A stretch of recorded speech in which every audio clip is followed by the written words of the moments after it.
sa atin ng mga mangga, normally, yung mga lata na, yun na yung mga mura, yun na yung mga tag 20 ang kilo. Ito imagine, nasa 17 pesos lang per kilo. Pero ang gaganda, ang babango, kumuha na din ako ng hilaw kasi ang bilis lang din maluto nung mga hilaw nila dito. At saka gusto ko, at saka yung hilaw lang yan siya, pero yung loob niyan parang ano na, ang tawag mo, Jo? Bagnas. Ano yun?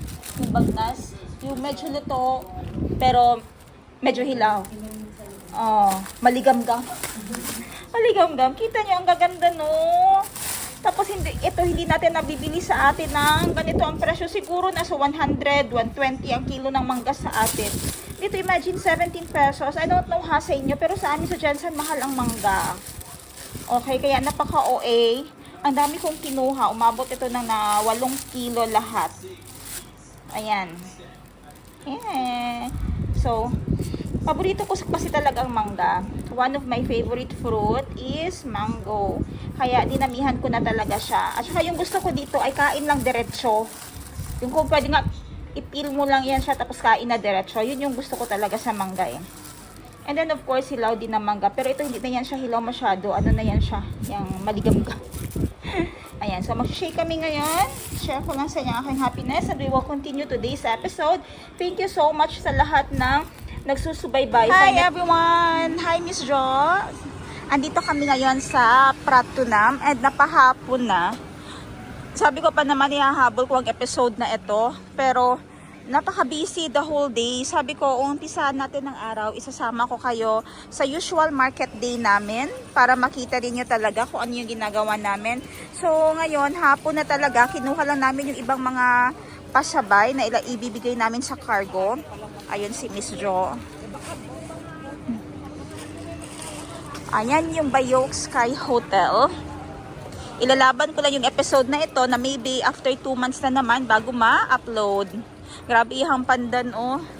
Iniikot-ikot niya ng para sa kanyang mais, pampabango sa kanyang mais.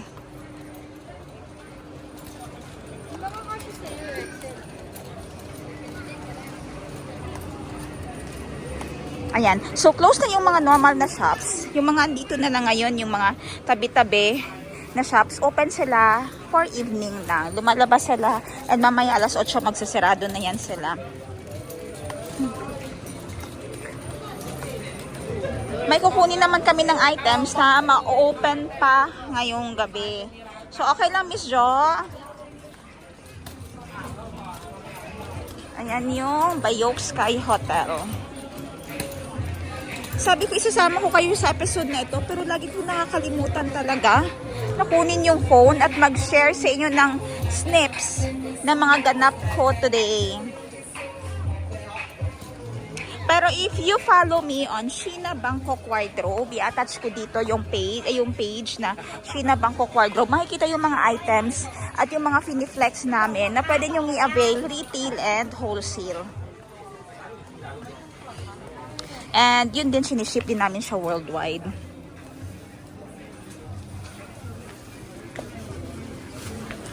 Ayan, nasirado na yung mga usual na shops. Yung open na lang, yung mga tabi-tabi na lang ngayon.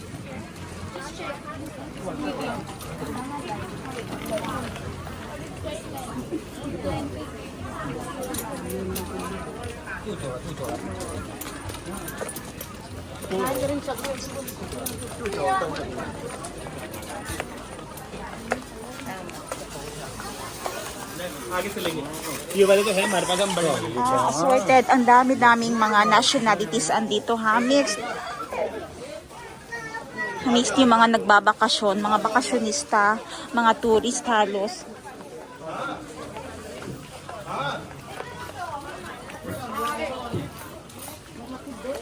Ayan, kita nyo, sarado na yung mga shops sa looban. आजा आजा आजा मेरे पास दो इसको Front, jo, mas dali sa front. Kung itry ni mo, mas makontrol ni mo siya. Ayan. Kasi experience ko din yan, yung mga cards ko na yan. Pag ako na lang dito sa Thailand, yan na lang, ako na lang mag-isa na may dala niyan.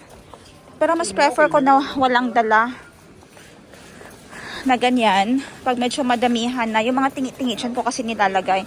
Kasi pag madaming dala, may tendency din na mananakawan ka or may makakalimutan ka. Ayan yung ice cream. Traditional Thai ice cream. Mas dali, Jo. Oo. At least alam mo yung babanggain mo.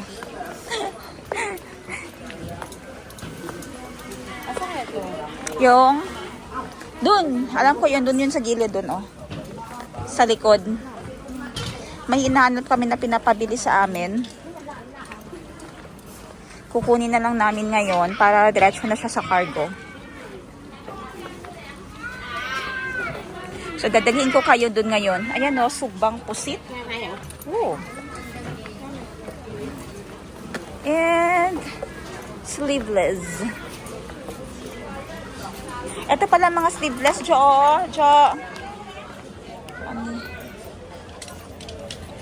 Hindi ko alam kung kasya pang malaki. Iniwan ako ni Miss Jo. Sabi, mauna na lang nga siya. Okay, sige na lang. Go na lang tayo. Small lang pala yun.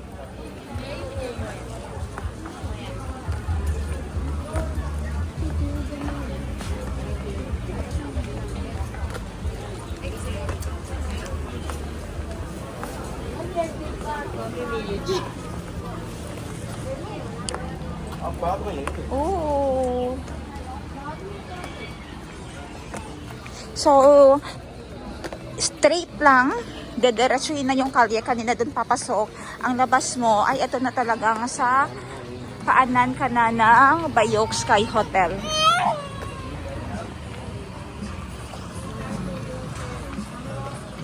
Pili ko kami dito.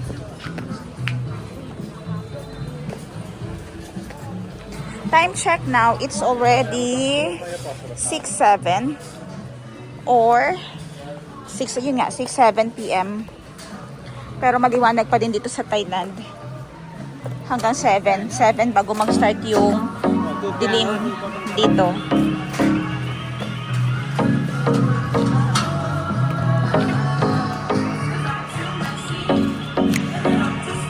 Thailand shawl, if ever gusto ninyo yan, we can also sell this pashmina. Pashmina cashmere. Made in Thailand. Ayan. Pashmina cashmere, we supply this worldwide also. Ang dami namin na pagsasendan ito worldwide. Ayan.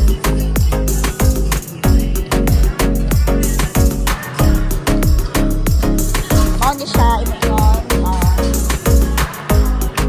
Okay, if gusto niyo ng shawl na ganito, ayan, this is for only 350 pesos. Pashmina shawl for only 350 pesos. Okay. Mag-live tayo ng shawl na yan. If ever gusto niyo. Doon na lang sa Facebook account ko, no? Pwede nyo matingnan doon. Or pwede din naman dito, ipopost lang natin. Take na lang tayo ng video and post, Miss Jo. Okay, this is for only 350 pesos, ha? Screenshot and PM nyo na lang ito. Ayan. Pashmina shawl siya, na pwede nyo nang idiretso suot. Pwede siya shawl, back to back. Pwede nyo tanggalin itong butones niya. And pwede nyo din ikabit yung butones. Shawl style. No, ang ganda.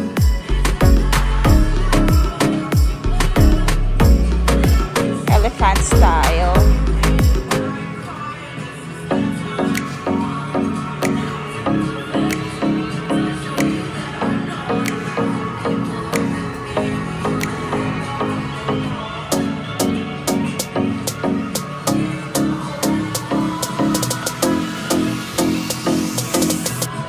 Kakatapos lang namin mag-live selling ni Miss Jo. Ayan, so I got ourselves with this sugar cane. Paborito ko kasi itong sugar cane or tubo na juice. Freshly squeezed. Ayan, machine yung ginamit nila para i-squeeze out yung At ang cute lang nitong nalagyan nila ng handle kasi hindi siya plastic, kawayan, gawang kawayan. So very environment friendly.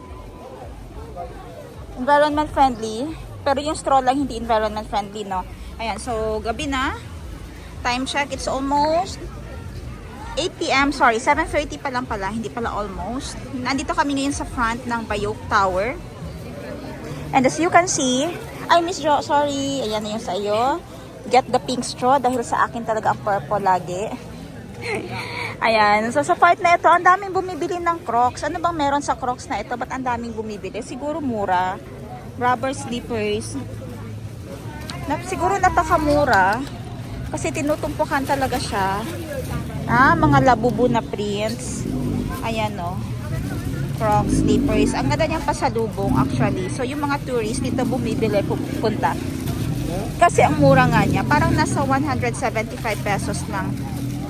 May mga ganyan na design ng Crocs. Okay? Papunta kami ni Miss Jo. Sasakay na kami pa uwi. We are in front of the Bayok Sky Tower. Ayan. Kita niyo yung pinakadulo na yan. And may evening market dito. Tara. Doon na natin tingin sa ano para magtunaw-tunaw pa siya kaunti. Okay. Ito na yung makikita nyo sa evening market. Medyo pricey lang siya. Try yung tawaran ng kaunti, mga 20, ganyan. Kasi parang naka-retail yung price nila dito. Pag nag-wholesale kasi kayo, minimum 3 pieces. And evening market, normally target na nila mga tourist talaga dito. So, galingan nyo na lang paghingi ng discount. Normally, kasi yung mga nagtitinda dito, normally hindi na mga Thai. Kaunti na lang yung mga Thai. Yung iba ay mga Indian ay yung mga nagtitinda dito. So, medyo malaki na yung itinubo. Try nyo magpalas ng 50 or 100, ganun. Galingan nyo lang ng pagtawa, drama-drama ng kaunti. Pag hindi talaga kaya, ay sige, o di walk out, diba? Pag hinabol kayo, o di good sign. Pag hindi kayo hinabol, let go nyo na lang din. Ibig sabihin, hindi para sa inyo. Ganun ako mag-shopping eh. Pag hindi binigay yung gusto kong price, ibig sabihin, hindi para sa akin.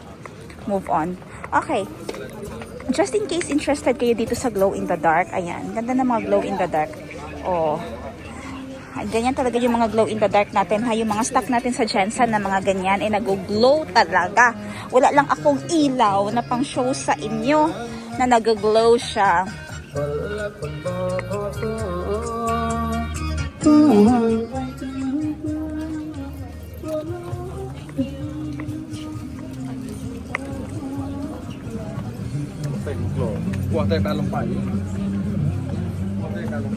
Yung mga, may mga benta sila mga pambata na dress pero hindi naman ganun kaganda.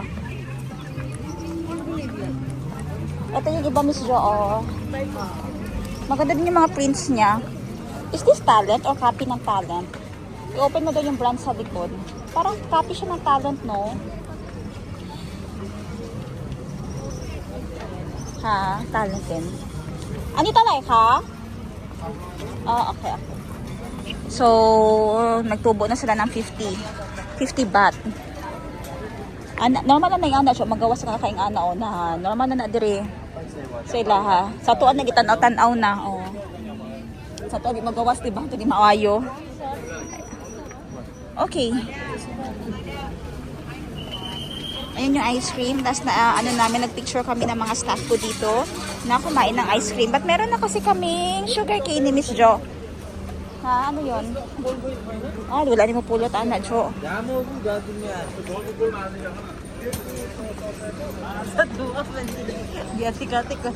Ikaw, tontanin mo to. Mauna, magod mga tayo magkuha. Kay dili ilaha. Pero wala na magod makuha.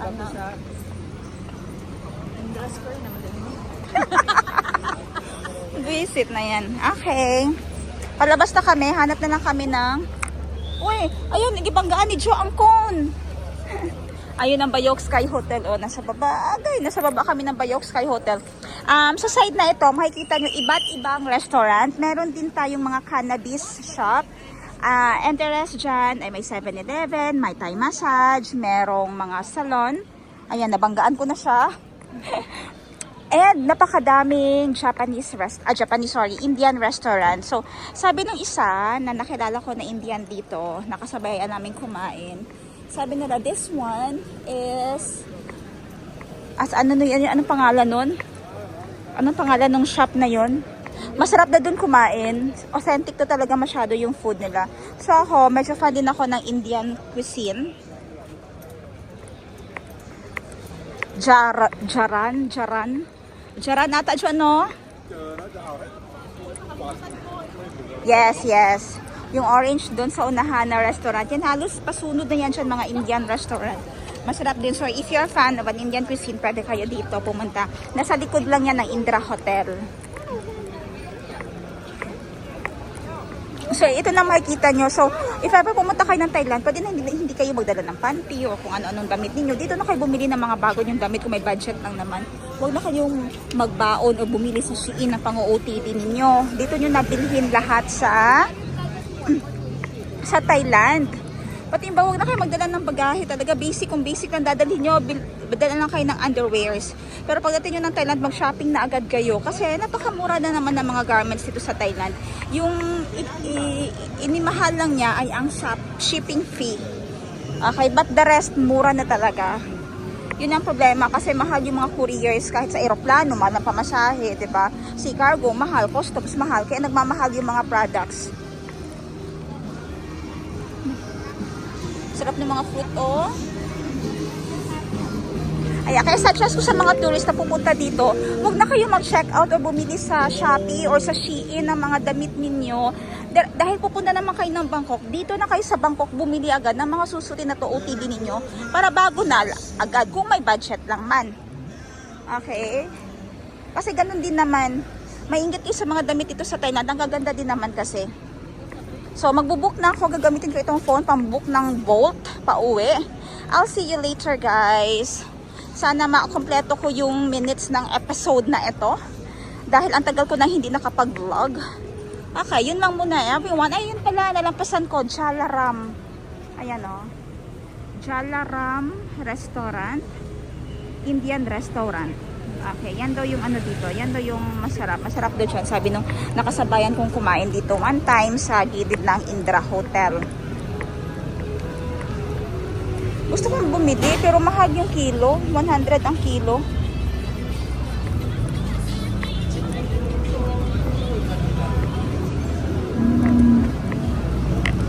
Mag-shake na lang kami ni Miss Jo sa bahay. Bili na lang kami ng wala na tayong condensed, no? At mag-shake kami na napakaraming mangga dahil marami kaming mangga. Okay, dito lang kami maghihintay ng Bolt namin. And binili ko na ganyan yun. Ganyan yung pag-squeeze yung binili ko na sugar cane. Favorite ko talaga kasi yung sugar cane. We have a funny story tonight. Kasi hinihila ni Miss Joy yung trolley. Ibaba mo pagang kaunti.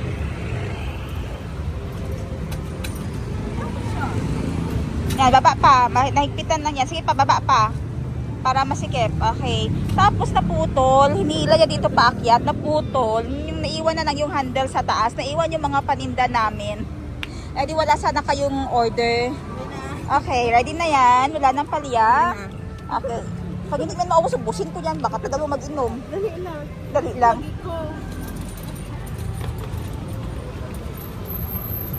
So, dito along the way, hindi naman kayo maubusan ng masasakyan.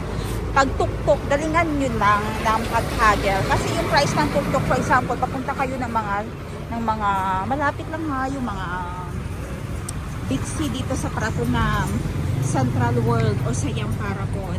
Hihingian nila kayo ng 300 baht. Okay?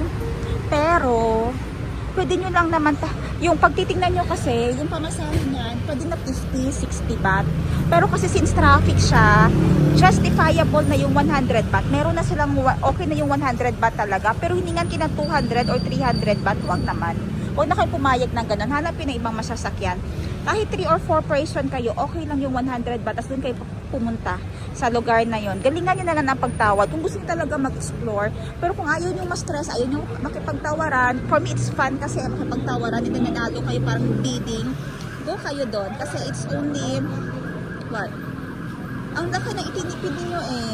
Yun yung ginagawa namin pag pupunta ka ng Siam Paragon or Big C or the market or dito sa malapit na Central World. Tapos nandito kami sa Pratunam. Pwede nyo namang lakarin. Actually, malapit lang. Kung doon kayo galing sa Platinum, meron naman silang skywalk bridge na magko-connect dun sa building. Malapit lang siya talaga. Sobrang lapit. Pero yung Siam Paragon, malayo. Pero yung Central World, malapit lang. At saka yung the market. Oo. Malapit lang. Pwede nyo talagang lakarin pag galing kayo dun sa... Andi na siya, diretso lang siya dito. Diretso lang siya niyan, yung street na ito. Ang problema lang kasi matraffic. Okay, so, ang advice ko sa inyo, kung hiningan kita ng 200 or 300 baht papunta doon, sabihin nyo, okay na yung 100. Malaki nang kita nila sa 100 baht. Actually, parang nasa 50 baht lang yun kung mga Thai ang sasakay. Pero kasi, matraffic din. Yun, stress din matraffic. Tapos kung 3-4 kayo, sulit na yun. Okay na yung 100 baht talaga. Kung generous pa kayo ng kaunti, makipagtawaran sila 150 dahil ayaw talaga, wala talaga nagpayag ng 100 sa inyo. Okay na yung 150, goods na yun siya para ma-experience yun yung tuk-tuk ride. Pag galing naman dito, papuntang Chatuchak, pwede nang yung hinagel ko dati is 100. Tapos sabi niya 150, okay na yung 150. Pero kasi papuntang Chatuchakingan kayo ng 300 ulit. 300, 400. Galingan nyo na lang talaga ng pag-ahagel. Kasi normally yung tuk-tuk, pag sinabing 300, pwede nyo 100 ibigay nyo. Tapos pag mag 100 ka, sabi nila 150, okay na, go na sa 150. May iba naman na ma-pride. Lulunukin ng pride dahil hindi kayo pumayag sa 300. Ayaw na talaga yan nila. Magsabi sila na 300 tapos ayaw mo may or no, ganyan, sabihin nila na 200 na lang, tapos sabihin mo no pa din. Ang iba, okay, wag, sabihin mo na 150. Kung nagdila lang kayo sa 150, okay, pero may iba kasi na ma-pride, no, ayaw nilang bumaba talaga sa standards ng pamasahe nila, ayaw nilang bumaba sa bidding nila kahit na ano naman. Kita mo ngayon, nakatambay lang din naman sila kasi madami silang dinedecline na passengers din. Ito pala, yung sa side na ito ng Indra Square, sa likod ng Bayok, andyan na yung Ratchaprapo. Ayan o, rail link. Ayan na yung tren. Ayan. Yan yung tren na yan, papunta sa airport. Ratchaprapo, yan. Yung station na yan, diretso na yan airport. So kung galing kayo ng airport, doon na side, pag galing kayo ng airport, pupunta kayo dito sa Pratunam area, yan yung last station na sasakyan nyo, Ratchaprapo. And then within that area, madami na kayong tulugan na makikita. Ano yan? May mga inns, may mga mini hotels. Hanapin nyo na lang sa Airbnb or Lazada.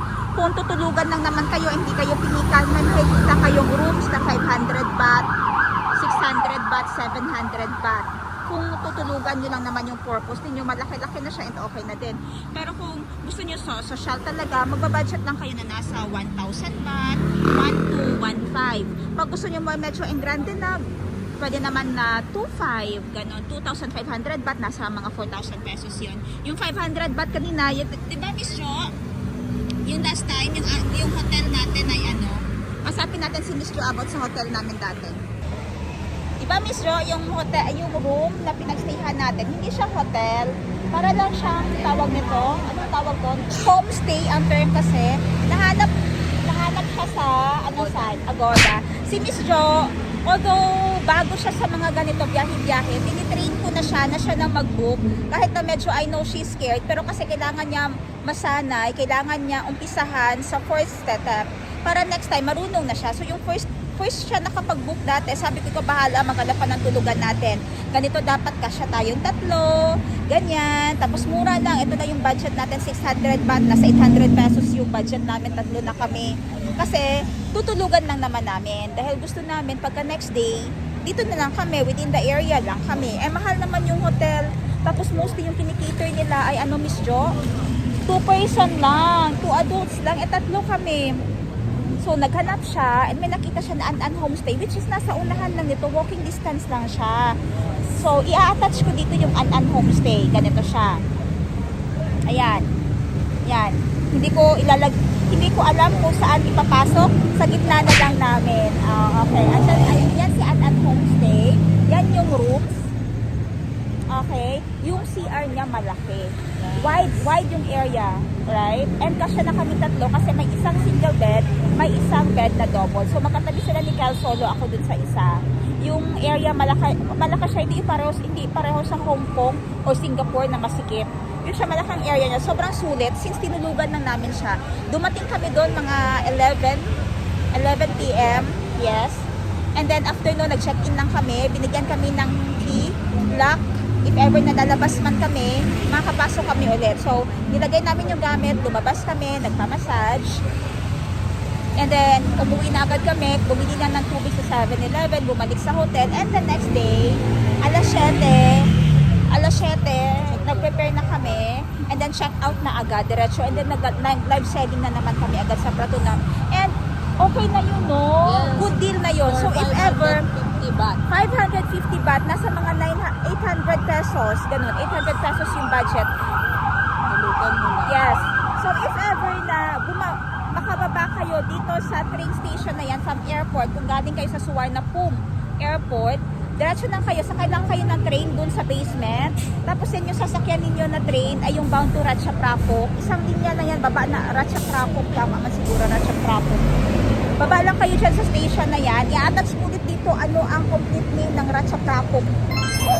Para hindi kayo malito. Tapos parang nasa 50 plus lang ata yung pamasahe sa bat mo. Then, from there, ang Anan Homestay, pwede nyo na lang lakarin. Kung budget ang hinahanap niyo and kung for 3 person, suggest ko na yun. At saka maganda, malinis yung CR, malaki ang CR, at saka mabilis ay malakas ang pressure ng tubig. Yun yung plus for me. At saka malakas mag-flush ang CR. Yes. Yan, importante. Importante, malakas mag-flush ang CR. Yun lang. Kasi yung trabaho namin is tutulugan lang. E nasasayangan ng kumuha ng mahal na room, tapos tulog lang yung purpose. For one night. Na hindi nga umabot ng 8 hours yung sleep mo, diba? 7 hours, ganyan. Tapos, ang kailangan mo lang talaga ay room, bed, aircon. Yun lang talaga. At saka maliliguan. Yun lang. And the rest, meron naman silang tawag nito, bed, dormitory. No? Hindi namin may dormitory na nakita, pero mas malayo dito, diba? At saka medyo takot ako sa dormitory, guys. Kasi, bunk beds, yes. Takot ako sa bunk beds o yung madaming kasama sa room. Kasi, hindi ako nakakatulog pag may maingay talaga. So, hindi ko alam yung nakakasama ko sa room kung masyadong malakas kumilig ba or pag morning na sila bumalik sa hotel. Pag morning, edi magalaw yun. And then baka nasa second floor, nasa taas pa sila ng bed ko. Sabi ko, hindi ako makakatulog ng ganun, mag-disturb ako ba? Lalo na sa akin na yung tulog ko gabi lang talaga. At saka pag nagising ako, mahirapan ako makabalik tulog agad. So, ang dami ko na sinabi. Yun lang. Again, an homestay. Sabay turo, Jo. Okay, hinihintay na namin ang bolt namin. Nag-iingay ako dito. Ang ride na namin, hinihintay namin. Time check. This is 19:51 or 7:51 in the evening. Almost 8. So, for sure, makakarating kami ng bahay is 9 p.m. Today is May 18. June, July. Baka by July ko na ulit ito ma-upload. Okay, everyone. Thank you so much.